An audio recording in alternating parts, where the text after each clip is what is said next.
hai na malem tai bang pansida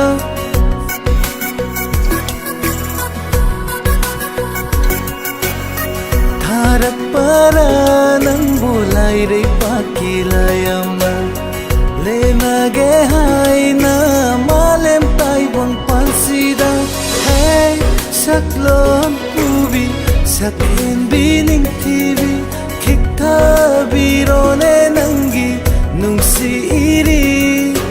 lekang lagum kang laba aigi thamoi sida lekang lagum kang laba aigi thamoi sida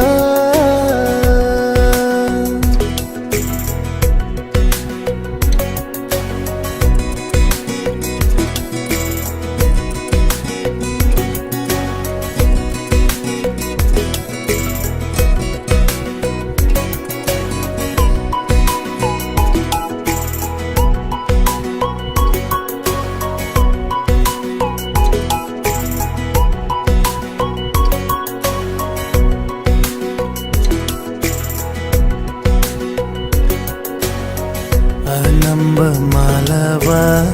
sinbangi samruduna kaurakle aibu lingning satuna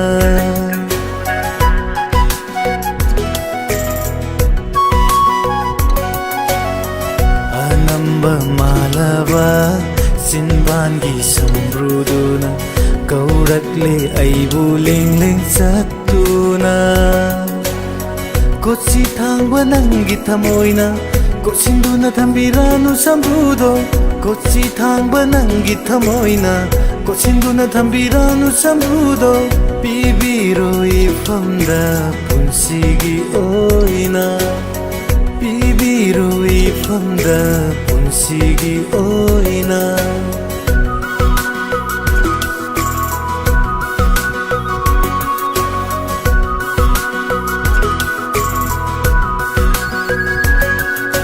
Malem sigi khongchat sina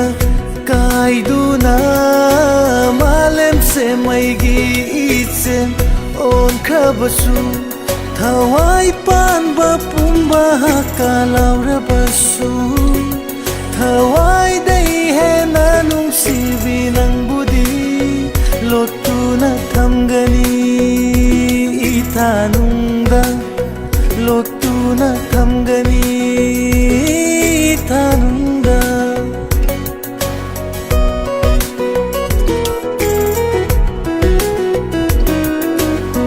Tharak para nang bulai re pakilayama lena ge hai na malem tai bang pansida hey saklon pubi sakhen bining tibi khikta birone nangi nungsi iri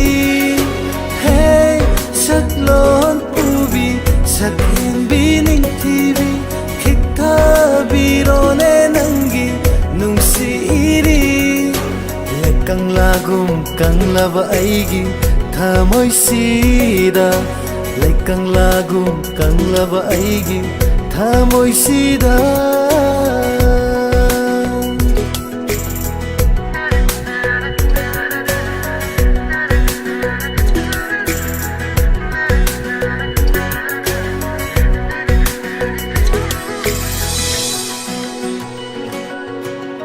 Tharak para nang bulai re pakilayama lena ge hai na malem tai bang pansida hey saklon pubi sakhen